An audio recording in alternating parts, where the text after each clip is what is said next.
Welcome to the Revenue Above Replacement podcast. I'm your host, Adam Grossman. With me today is Keith Friedenberg. Keith, welcome to the podcast. Good to be here. Thanks so much. Yeah, it's good to see you. We're going to start out, even though you and I know each other pretty well now, start out with the same question we start with all of our guests, which is tell us a little bit about your background and how you got to this point in your career. Sure. Again, pleasure to be here. Looking forward to it. I have, I think, relative to the field of analytics, which is my foundation, kind of an interesting career path over the years. I had a great and very auspicious start in Hollywood many moons ago. My first gig in Hollywood was I was a contestant coordinator for the dating game. So for anyone who might be from a little bit older generation, I worked for the dating game, the newlywed game, and the Gong Show at a company called Barris Goober Peters. And literally my first job in Hollywood over the summer months, I was an intern like everyone else starts in this town. I was a summer intern, and my job was to cruise Zuma Beach and Malibu Beach by the coast here in California and Los Angeles to find hot-looking guys and girls to be on the dating game. And so it was a phenomenal summer gig for sure. Walking up to the guys at the volleyball nets or the girls on their towels saying, hey, you look beautiful and you should be on the dating game and come out and try out for the show. So it was a great summer. But really very quickly, it actually does tie into my career in a big way because toward the end of the summer, someone started screaming down the hallways of the offices of Barris Goober Peters and said, is anyone here good with numbers? And I kind of peered around from my cubicle and I kind of raised my hand. I was like, yeah, I'm pretty good with numbers. What do you need? And it was my introduction into the Nielsen's of the world and the ratings of the world. And the head of the analytics team at the time, who was desperate because their one analyst was out that day, needed to get some syndicated material together for a syndicated game show. The ones I was very much searching for guys and girls to be on the dating game for, and do an analysis. So I did the analysis. It seemed to impress her. And the very next day I got transferred from the contestant coordination department of Barris Goober Peters over to analytics. And I really rode that wave all the way through the majority of my career. So starting from a internship at 20 years of age at Barris Goober Peters to where I am now, it started with someone literally yelling down the hallway, which I find this very common in Hollywood circumstances, yelling down the hallway, who here is good with numbers? And me just kind of raising my hand and saying, yeah, I'll jump in. And from there, I wrapped up. I was still actually in school at the time. Wrapped up at USC, kept my job at Barris Goober Peters during those last couple of years. Actually transferred. I was, funny enough, I was pre-med at Washington University in St. Louis. I was a horrible pre-med student. I said, this Hollywood thing is much better, much more better aligned with my personality. So I transferred from WashU to USC, kept my job at Barris Goober Peters, wrapped up the last 2 years of school while working, which was a lot of fun. And then after that, I'll make this somewhat short here and get to the juicier stuff, but did a short stint, 2 or 3 years at Disney, working for Buena Vista Television, a lot of fun there. Did a small stint, 2 or 3 years as well at Cannell Studios, working on 21 Jump Street and Booker and all those, again, syndicated hour-long dramas from yesteryear. And then really the bulk of my career was a very healthy stint at Warner Brothers. I worked at Warner Brothers for about 11 years total. 2 different stints, actually. I worked there for 5 years, left for a very much hailed and failed Web 1.0 experience. I jumped to a .com for about a year and a half. That imploded like all the Wave 1 .coms did. And I ran back to Warner Brothers and did another 6 years in going back. So 11 years total. It was a great run at Warner Brothers.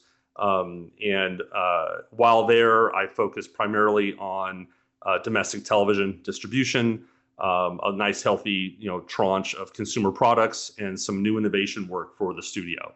So basically new technologies for the studio. So it was a great run. Loved the studio life. And then all of a sudden, after those 11 years, you start wondering, hey, that was back in the era of people really being lifers at studios and at networks and never leaving. I got the opportunity to join Endeavor, which at the time was mostly considered a relatively small television agency here in town, and it just felt like something different, something new, something kind of exciting. I liked the team that was there.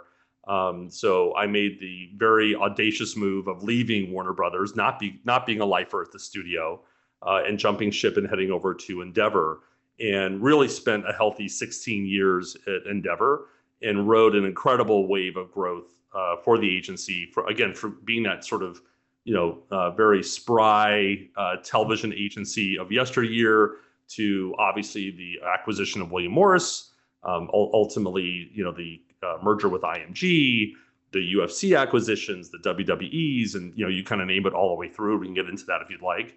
But Yeah. really, it did turn from a multi-hundred person television agency in Hollywood to a 12,000 person global sports entertainment behemoth that moved toward not just representation but ownership as well Yeah. of assets and properties around the world. So it was a great 16-year run. And now I'm a member and joined a partnership called Continuity Partners, which kind of focuses on transformational change for business leaders as well as organizations. That could encompass sort of AI transformation, analytics, and zero-party data, which we can get into if you like. I'm a big believer in that as well. Might be sort of capital advisory and sort of fundraising support as well, and a whole host of other sort of what we call intelligence equity initiatives. I'm a big believer in analytics being the foundation of any business, whether you're simply trying to survive these days due to the disintermediation in the marketplace, or really staging yourself for growth in the future. Analytics really is that bedrock that you're going to build and build your business upon. So Continuity Partners really sort of focuses on supporting everything from publishers to podcasting companies to individual talent, to emerging studios and content creators in that sort of more holistic view of the world. And we could definitely jump into that down the road as well. So. Yeah, it's a lot to get into, and you obviously mentioned a lot of meaty subjects that we can get into, but obviously we have to start from the beginning, which is at the dating game and all the things you had to do in terms of it's very contested. So, one question I don't think I've ever asked you is, Please. what, one of the things I talk to my students about is networking and the importance of networking. And, that's Sure. obviously a different kind of networking, but you're kind of in a position where you have to go and talk to people from the beginning. I don't know if that impacted your career at all from a networking perspective, having to go and be in that position. And if it did, what kind of lessons learned from a network relationship building I perspective? Absolutely fair question, and I really did personally live the journey of being an analyst at Disney, literally in the basement of the building, right? No windows, in the basement of the admin building in Burbank, Yeah. to sort of the current state of sort of analytics, which is a sort of forward-facing, client-driven, consumer-driven key component of your go-to-market strategy. So I kind of really my career kind of embodied that huge shift from kind of that, in the basement, back office, nerdy type person who's going to like crunch through the numbers. No one ever, listens to this person, and I guess we should pay attention from time to time, to really being, integral to the operation and a frontline force in not only content development, but content sales as well. And that is an utterly new dimension that has come up in the past 5+ years or so. It's been a huge shift, and my analogy for that, and this is actually a true story for me at Endeavor, was first there'd be, let's say, a signing meeting. Endeavor or WME at the time is pursuing a marquee talent, someone we want to poach away from CA or something like that. So at first we might do some analytics for that talent in that signing meeting initiative, and I would not even be invited to the meeting. Right? There's no need to have Keith in the meeting. Then I'm invited to the meeting and kind of like, in a side chair by the window of the conference room, just not the main table, but just kind of there over on the side. Then I was invited to the table, but toward the end, I'm down at the end of the table, right?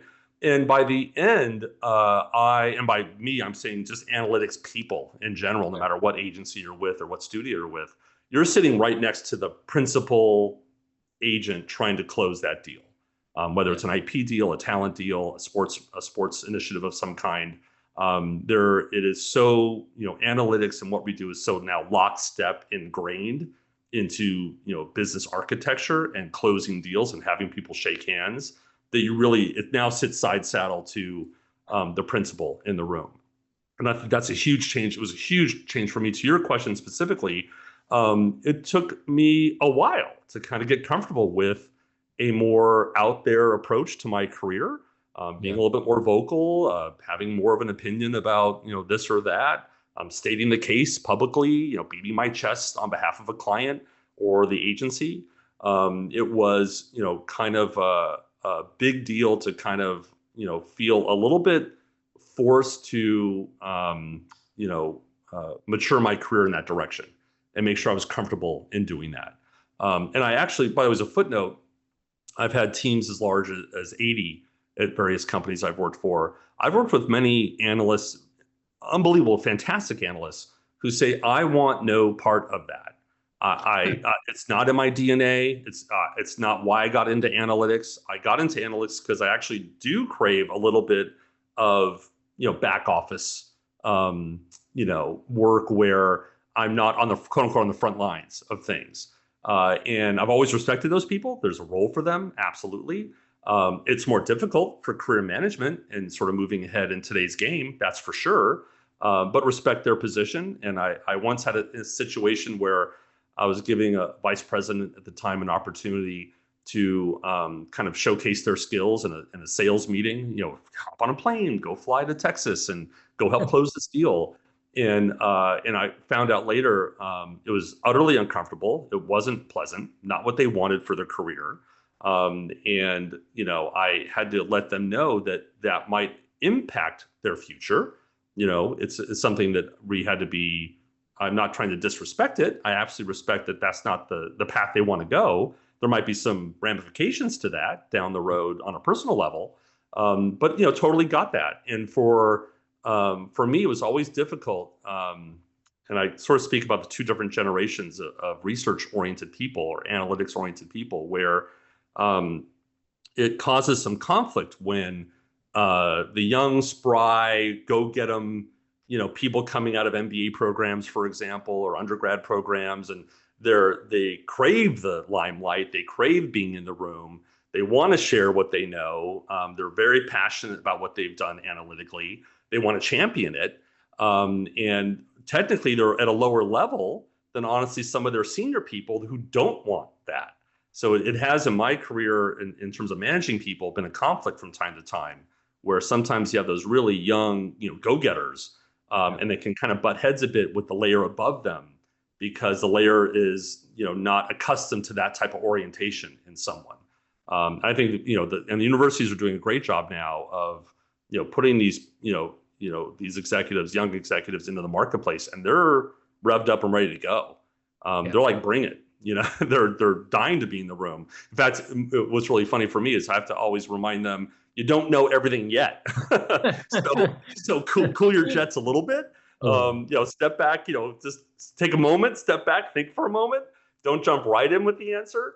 It's okay to say I don't know. It's okay to say I got to figure things out, or let me talk to my colleagues. I'll get back to you. So it's been its own interesting thing to manage as well. But it's in short, though, it is a 180 shift from when I started in the business.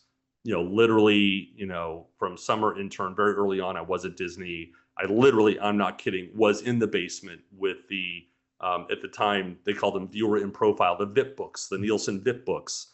And my seat in my, not even office, my chair at my desk was next to the rolling library of shelving that had the VIP books on it. No one in the building knew I existed, to be honest with you. To latter now in my career, where sitting down with talent and walking them through what's working for them, what's not working for them, how they want to approach a new release of content or IP, what type of brand partnerships should they get involved with, what are new business opportunities from a talent ventures perspective they can get into. It is far more collaborative, far more communicative than it has ever been over the arc of my career. Yeah, a bunch there. Hopefully, we'll get into. But one thing I did want to highlight before we go through the rest of your career is that idea, what you said about talent asking for data and talent asking for numbers and the principles. Can you just talk, particularly whether it's talent, and obviously now you've worked with both sports talent, but media, Sure. entertainment across the spectrum, and the age. Can you just talk about like how how have you seen that evolve? What does it look like from your perspective now? It's been also similar to the communication aspect for analysts individually. Yeah. You've seen that holistically for the entire marketplace. Case in point, by the way, when I worked at Warner Brothers, I was and sometimes was called the Grim Reaper, right? If Keith was called to a conference room, it likely meant the show was going to get canceled, right? I'm there to deliver the bad news. Research people only deliver bad news, never good news, right? And if Keith walked in, people would roll their eyes, right, and go, "All right, we're about to let 150 studio members go because Keith's about to help lower the boom on something." I hated that, by the way; it was Yeah. awful. And now that's evolved to present day where talent has absolutely evolved and now acknowledges that these numbers are instrumental to the growth of their personal brand, instrumental to the growth of their businesses. Yeah. They do want to be, it's really interesting because it goes hand in hand. They're not being dismissive when they truly have a passion for getting their vision to the marketplace. I really have enjoyed in my years at WME and IMG, championing, people that want that creative juice to get Yeah. to market, right? They want to share it. That's why they're doing it in the first place, right? They now appreciate that talking about how you commercialize it, how you actually monetize it, actually does mean broader reach and broader adoption and fans coming in for more, right? In days long ago, it's like, oh, you're the suit who comes in to, you're the help me sell out, or I'm going to sell out my IP and sort of grovel for fans and make $1 on my CD or something, right?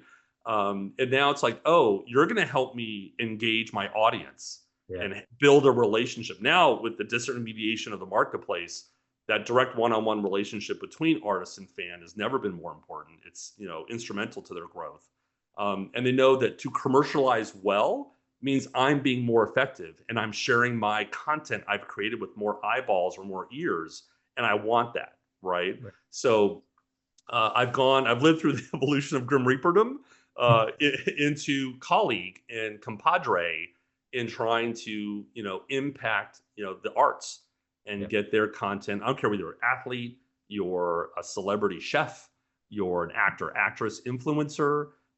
You want people to engage not purely for ego. There's a little ego in there too, but not purely for ego.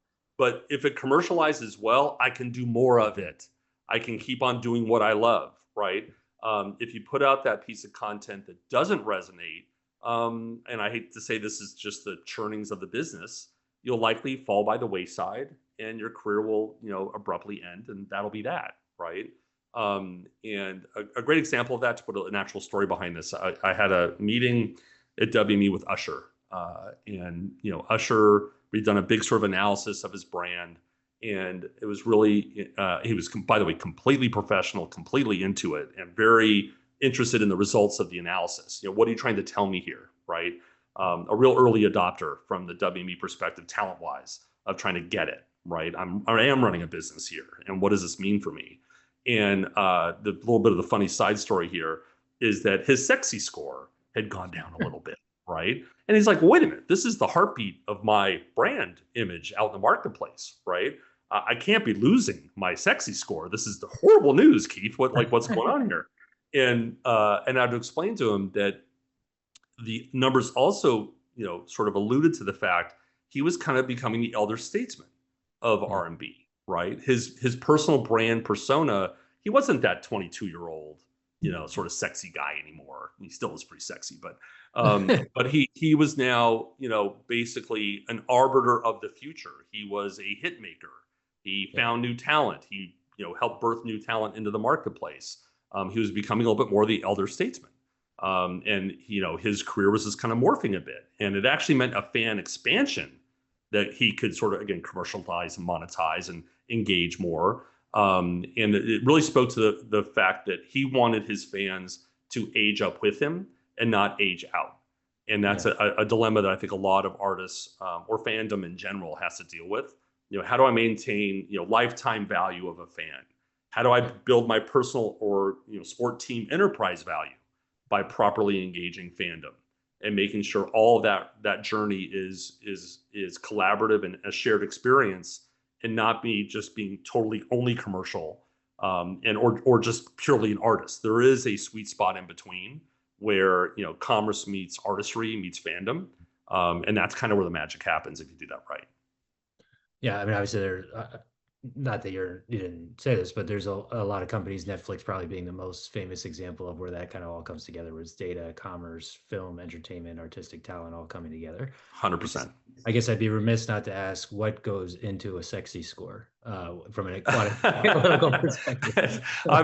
Believe me, I've done some primary research in my days, and make some hair curl up here.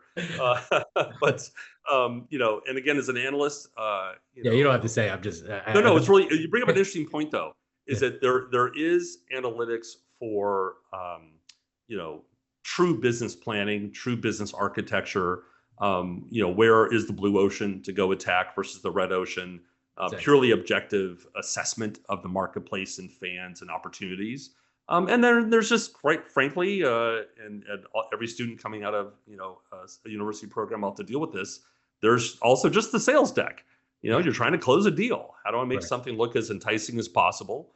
right. Put the right auspices behind it to really get that engagement, and have someone in the conference room when you're pitching your guts out lean forward and Yeah, want to hear more and not lean back and be dismissive about it.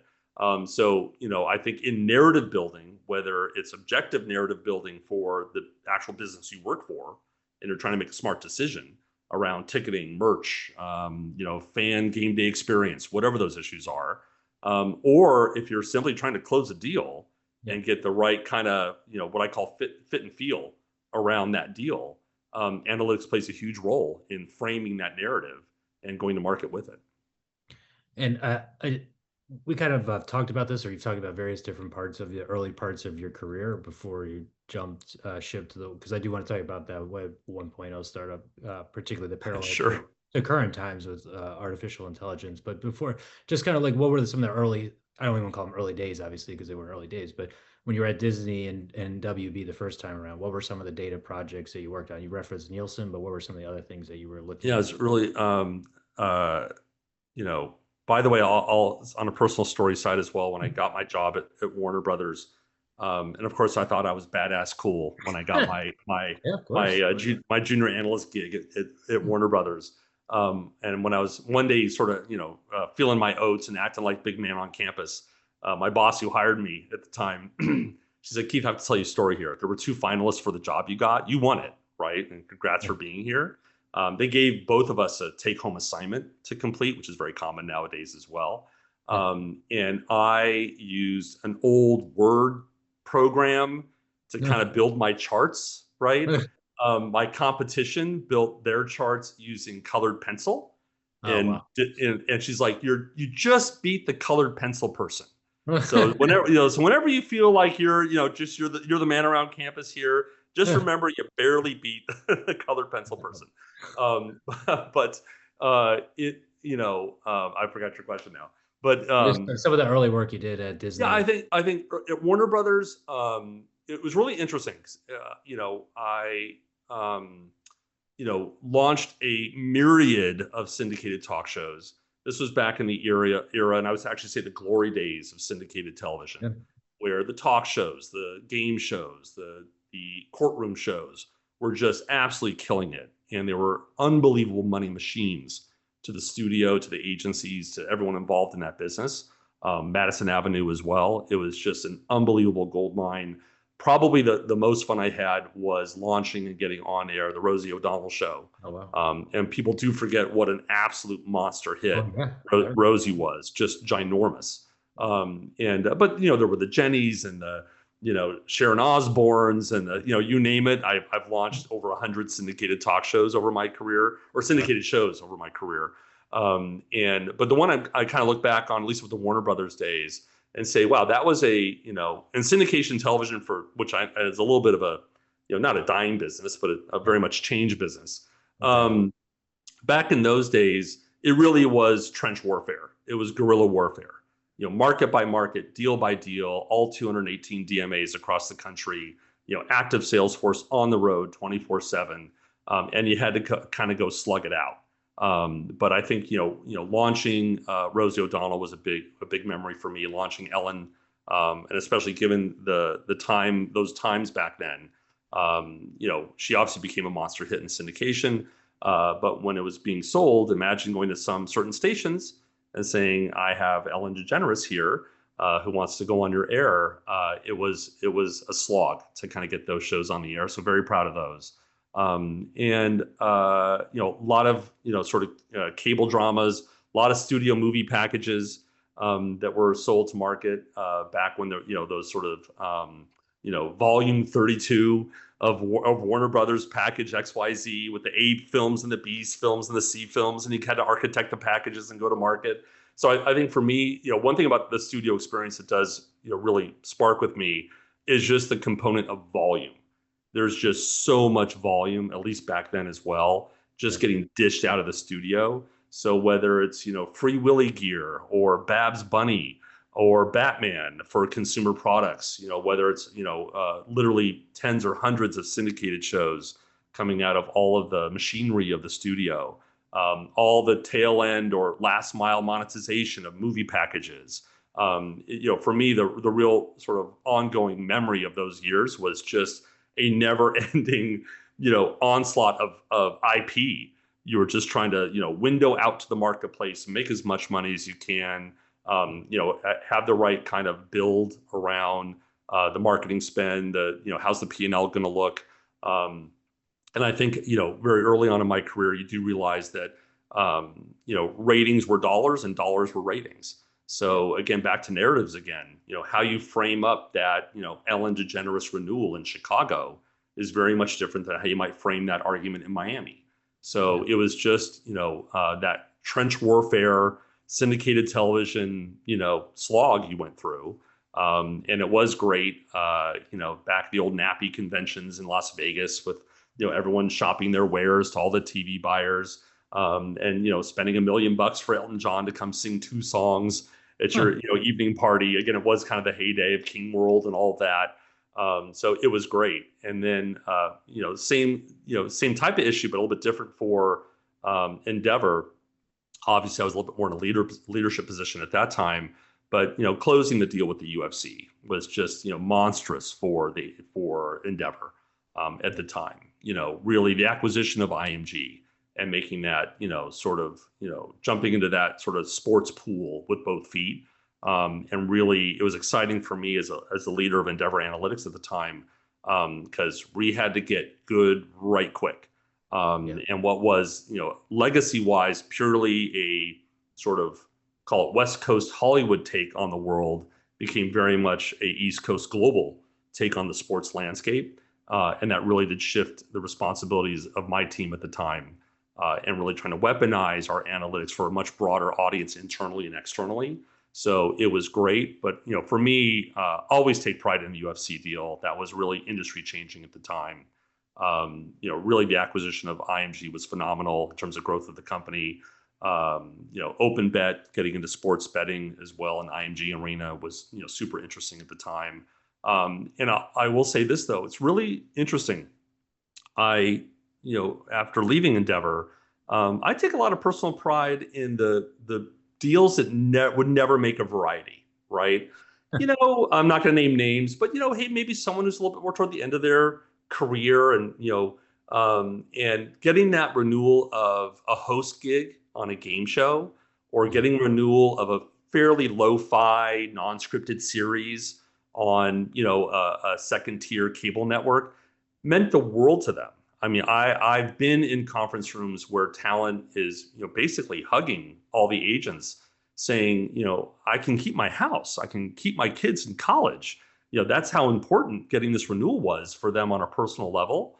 So, I always sort of say that, the Yankees are always going to have fans. People are always going to go to Dwayne Johnson's movies. But on a personal level, for me, it was some of those heartfelt moments where a young actor or even a more senior actor, or producer of a TV show was like, this is keeping my roof over my head. This Yeah. is a big deal for me. Thank you so much for helping me, keep this ball rolling. It was, for me, that was kind of the heart of the business for me. And for me, I've always enjoyed sort of being, listen, I'll never be a writer. I'll never be an actor. I'll never be on the sports field catching a ball. That's for sure. I always enjoyed being adjacent to it. The spark and fun for me was being with those people and taking part and enjoying their wins and trying to be a champion for their wins. So the ones that you really were humble and kind and knew that it was that the collective machine, and there is a machinery in this town, but sometimes the machinery just kind of gets it right and helps a good person out with a good deal. And you just kind of beat your chest a little bit. And those were fun moments for me. Yeah, I do want to get back to the Web 1.0, but you obviously started to talk about Endeavor, your role at Endeavor. In particular, one theme that you and I've talked a lot about is the transition of focus from media and entertainment, particularly like you said in Hollywood, to more of a sports orientation. That you Yeah. yourself went through that process earlier than a lot of people, potentially in LA. Can you just talk about A, more about specifically what you did at Endeavor, and B, how that focus or that shift happened to you because you're moving really from entertainment to more of a sports orientation? Yeah. I think that, what encapsulate that a little bit from Endeavor perspective, what's important to remember about the Endeavor flywheel over the years was the shift from being purely representation oriented business to a representation and ownership business. So, not only representing the UFC for years, which I helped do, but ultimately owning the UFC, which is a whole different relationship with the IP, with the leadership, with the business operations, front office, back office, you name it, which was fascinating to kind of live through that evolution of the company. But it's really interesting because so much of it is, again, through the lens of analytics, a lot of the same raw material, a lot of the same core systems, a lot of the same analytical brain power goes into, hopefully positioning a Matt Damon for a great deal in Hollywood, or a UFC fighter for something on the sports side. So again, the raw material was fairly universal. How you weaponize that raw material is where the mindset shift takes place, where the business acumen for a certain arena that you play in. Clearly, on the sports side, there's the big three. If you're a sports league or property, which is your media deal, your ticketing, and your partnerships. So using that same war chest of data, magic box of insights, but leaning that toward the sports side and saying, how is this going to improve our media deal? How are we going to get better and more lucrative partnerships going? How can we optimize our ticketing operations? It was fascinating to kind of dive into that new dimension of how you would lean in or leverage that raw data into being a business insight you would actually use and make a big decision upon. On the Hollywood side, on the WME front in particular, hey, there's certain kind of tax you take for non-scripted versus TV lit versus PA, public appearance, which is music, versus literary, versus digital. All those various divisions and pieces and parts of the agency get serviced in their own unique voice from a data perspective. So I think it's kind of really understanding the constituencies you serve. What are their pain points? What are they getting nailed with when they walk into conference rooms? If they communicate that well to the staff supporting them, you can obviously optimize for success. One thing I used to often say to my own analysts was, including clients as well, is insights and analytics will never guarantee success. It will just optimize you for it. Yeah. All you're trying to do is improve your at bat percentage. And if we can, on the fringe, make every deal that, Endeavor's flywheel touched 5% better, 7% better. In aggregate, that's a huge impact to the overall success of the company. So again, the Dwayne Johnsons are going to get their movies. The UFC is going to get its new media deal. Those are going to happen. But the totality of the thousands of deals across the whole breadth and depth of the flywheel of Endeavor, if you make all those incrementally better with the impact of analytics and insights, it's a huge game changer in totality. So for me, I always wanted the deepest, broadest war chest of raw data I could get my hands on. And we, luckily I was incredibly well supported, and we spent a minor fortune on that stuff. Also had ample staff to kind of, support the enterprise, and build value. But all credit really goes to individual analysts that roll up their sleeves. They look at that raw material, they shape a narrative, they find that nugget that's going to be that, that's going to move a meeting. And sometimes it's not, I'm very much against the tonnage of research. You don't win by having a 100-page deck. You win by having one page that's going to make someone change their mind, or make someone pause for a minute and go, oh, you know what? I didn't think about that Gen Z component of what I'm doing over here. That actually might be a smart play. And in those gaps and in those, those sort of like stalled moments is where deals start to form and movement starts to happen. So super fun for me. Yeah, and part of it, when you mentioned minor fortune, part of the reason I keep wanting to come back to your Web 1.0 experience is that Oh yeah. So there's, I was just going to say, there's a parallel between what's happening now with artificial intelligence, or the most common parallel people go back to is Web 1.0, and when web kind of the internet was first taking off. So what I just wanted to hear about no, the no, I have a great. You actually bring up a very important point, and I lived through Web 1.0. I joined a company. I left. It was insane. I left Warner Brothers, right. and joined a company called Traffic Station. Traffic Station was, quite frankly, an earlier version of Waze. Yeah. So it was just boring traffic, and it was routing people via SMS text messaging way back in the day, right?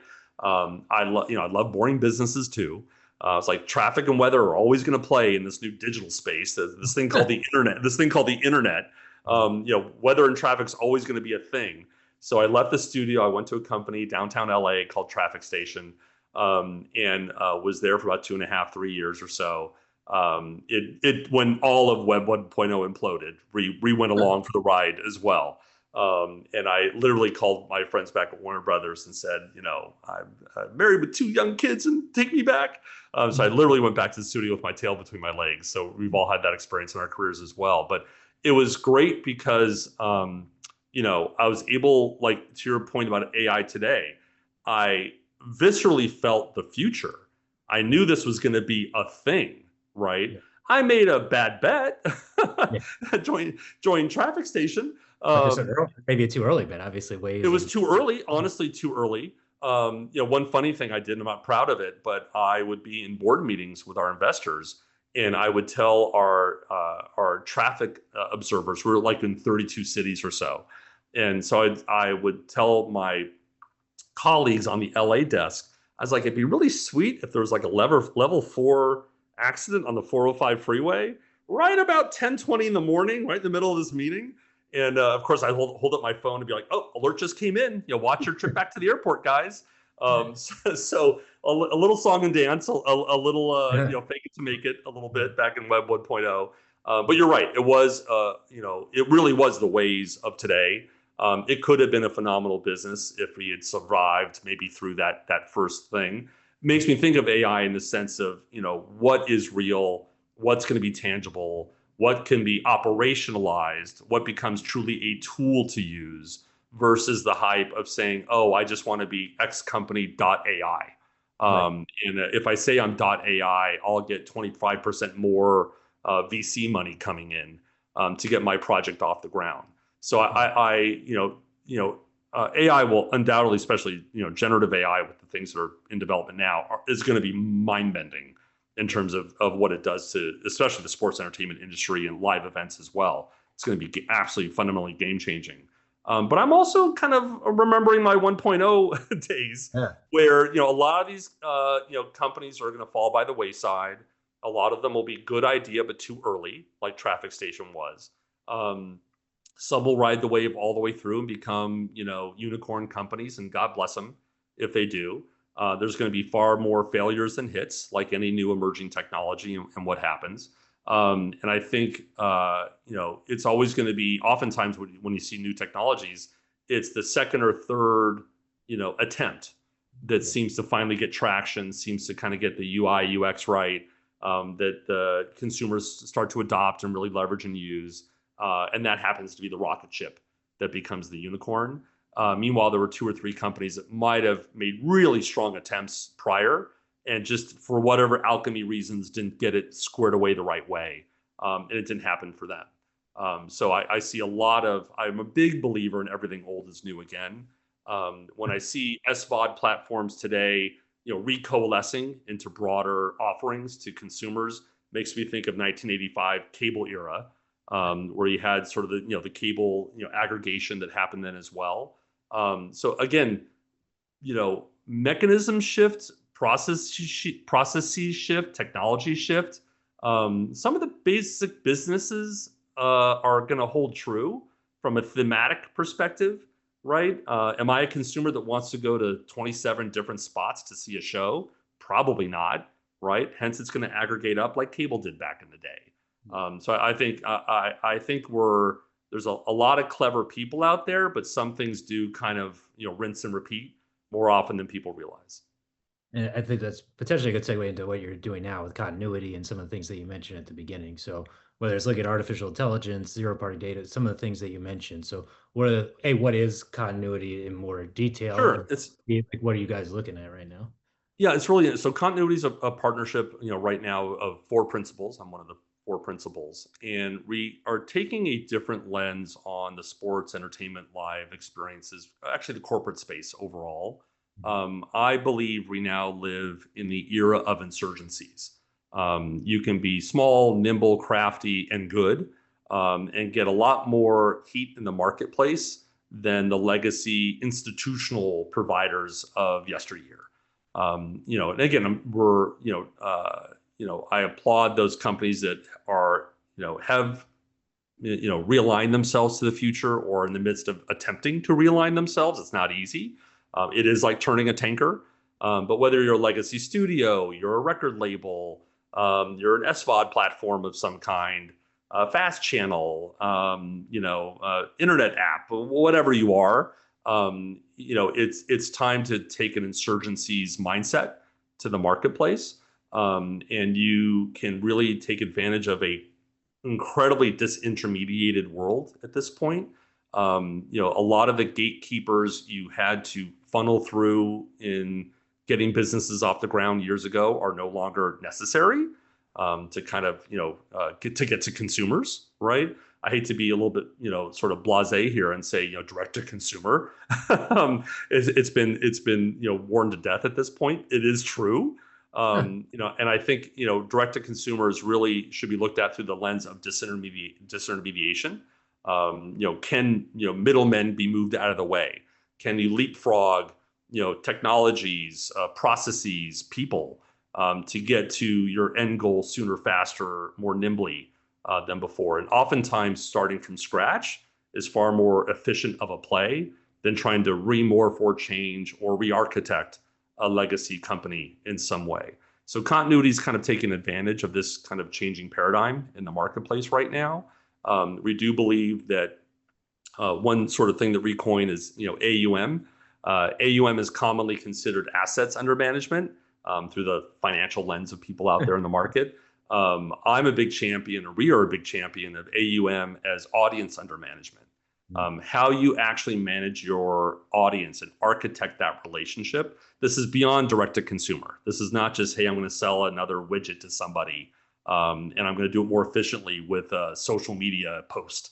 All that's true, but really taking a long-term, view, lifetime value, LTV, perspective on fandom, and how that directly ties to the generation of enterprise value in this disintermediated world that we're in now today is a ginormous opportunity. Though you can be an insurgent in that space and take advantage of a shifting marketplace, and quite frankly, punch above your weight class in whatever you're trying to do. Hey, you want to launch a new podcasting company? Fantastic. You want to morph a legacy, newspaper publisher into new kind of paradigm digital, first environment? That's great. By the way, take the New York Times, for example. I would argue the New York Times is as much a cooking platform and a gaming platform as it is a news platform at this point. You actually look at the share of time and the consumption rates. It's cooking and it's gaming. It's fantastic that those initiatives support doing the news, and I'm all for independent news sources out there doing their thing, but don't get it twisted. If you're a lover of the crosswords, you're going to be like spending money and spending hours of your day in that platform. And I think that's where, taking, and they've done a phenomenal job at taking what is a legacy newspaper architecture and truly successfully, adjusting it, morphing it, tweaking it, moving it to a new world paradigm was well done, right? And continuity has been engaged by numerous companies in various sectors to kind of help with that process. So it could be a fresh, take on AUM, audience under management. How do we, reconstitute ourselves to take advantage of that shifting paradigm? Might be new technologies and innovation, and how do we kind of AI included, and how do we operationalize that and actually use it as a force for the company? It could be capital advisory as well. Hey, sometimes you still need some bucks to make the business happen, and that's also a shifting marketplace and shifting world as well.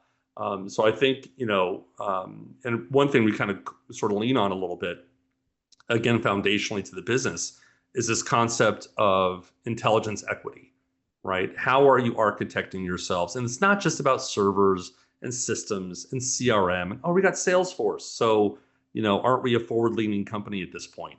It is really taking a fresh take on that intelligence equity and how does it become instrumental to the growth of the business, or really instrumental in launching new facets of the business in that blue ocean space that you can take advantage of. So, I think for us, it's been really exciting for Continuity Partners to work on purely brand new, out of the gate, fresh new businesses. It's always nice to have just a clean palette in which to kind of operate in and move forward with. It's also been really rewarding to work with legacy businesses that really they completely acknowledge, which is always the first step, like, hey, we're going to be dead man walking around here if we don't start to course correct our approach to the marketplace and approach to our fans and what that means. So let's go. Let's bring in maybe a little bit of an outsider lens on things to kind of have a fresh take on that. And again, serve as a bit of that insurgency mindset in even a legacy company and see where they could go with it. And at least ask the questions that need to be asked. And I think it leads me to another issue you brought up, Adam, which is this concept of zero-party data.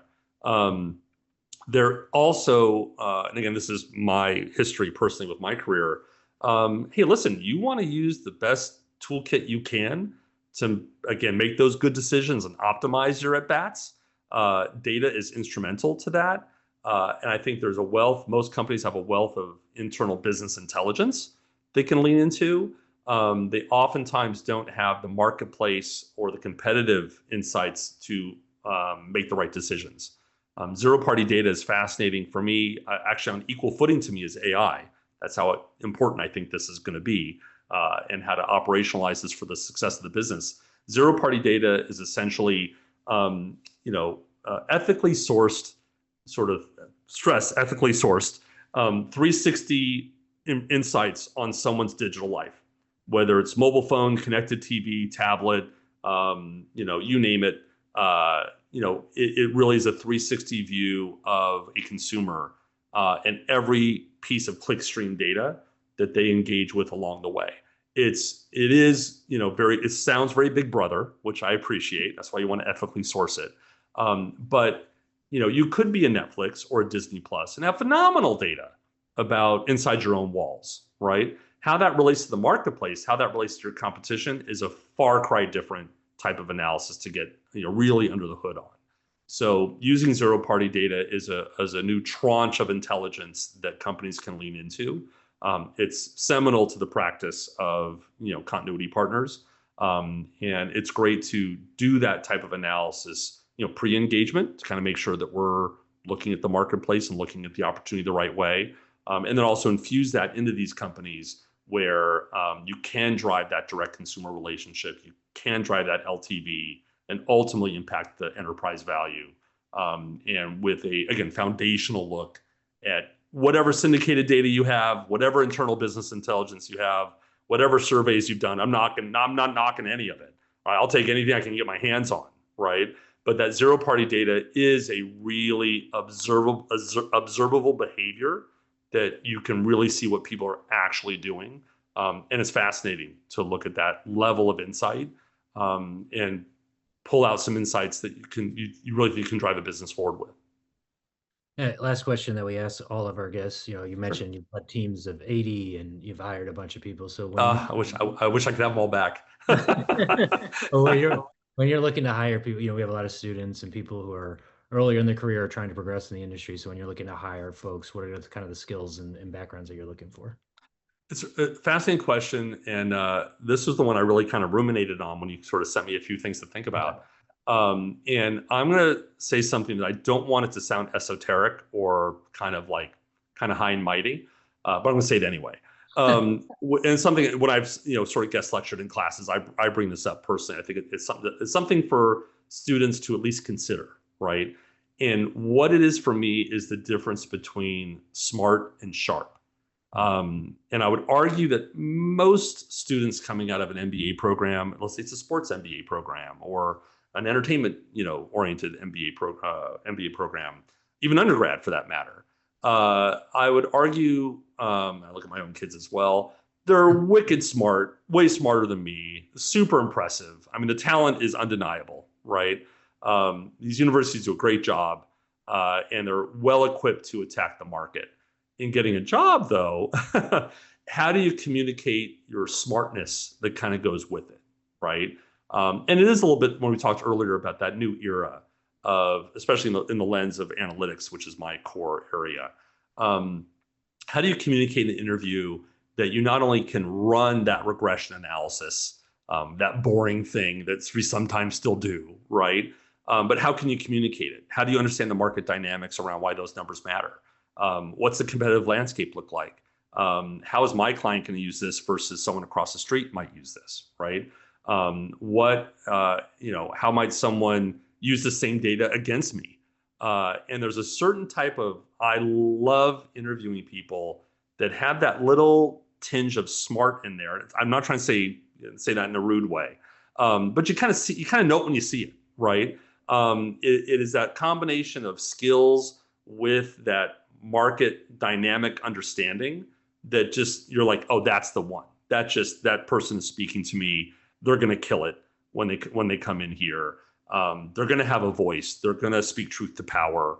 They're going to have ability to communicate that narrative in a unique way. And I've been in interviews. I'm talking way back even at my Warner Brothers days, Adam, and I used to always blow my mind. Again, I was working in syndication television, and I would ask someone I was interviewing, what's your favorite TV show? Well, you also want to have a human interview. You want to get a little flavor on someone. Hey, what are they kind of into, and what makes them tick, and why do they love this business? Why do they want to be adjacent to the creators? And someone would say, nothing really. I don't really have a favorite. And I'd be like, Oh, why are you interviewing here? Like, if you can't name Game of Thrones or Sopranos, or I mean, throw out yeah. something. I mean, give me something, right? And versus someone who's like, well, honestly, here's the IP I've been really into. And by the way, and then they throw that little nugget on top, and by the way, that's Disney. And I know Disney's at war with Warner Brothers on this one kind of thing, and we'll see what happens. Or, maybe it's the, MCU versus the DC universe, right? They just put that little marketplace perspective on it. And you think, okay, this person's thinking through the dynamics that we have to think through at the agency or at the studio or at the label or wherever you are, right? And as much as you can make sure that you, in the course of your half-hour interview, drop in those smart nuggets to go with the capability side, which is the raw skill set. I think that really, I'm sorry, sharp. The skills are, really foundational, and I would presume most everyone has it, right? It's, what's the little nugget that's going to move a meeting and have me go, okay, now we can talk, right? And those are sort of the sparks that really kind of work for me, where that sharpness comes through, and you're like, okay. And by the way, and this is parting shot here, is in expressing that sharpness, I know they're going to challenge me too, which is unbelievably key. I much rather embarrass myself in front of my own junior analyst than embarrassing myself in front of the CEO of the company, right? So call me out. I want you to call me out. I've had analysts say, Keith, that's just the dumbest thing I've ever heard in my entire life. There's no way that's going to happen, right? And I was like, well, okay, justify it. Tell me why. Why do you think I'm wrong, right? So there's a lot sort of embroiled into that sharpness versus the smartness. I think, again, if you're in an MBA program, I barely got through school, so you're talking to the wrong guy here. But when I see that combination of sharp and smart, I'm like, all right, this is a gamer that's going to kill it for me and my organization. So that's something at least they can think about. Yeah, it's a good place to end it. So Keith, appreciate you having you on the podcast. Appreciate the nuggets you provided for all of our audience, and thanks for making the time. Great fun, Adam. Really had a good time. Thanks so much. Appreciate it.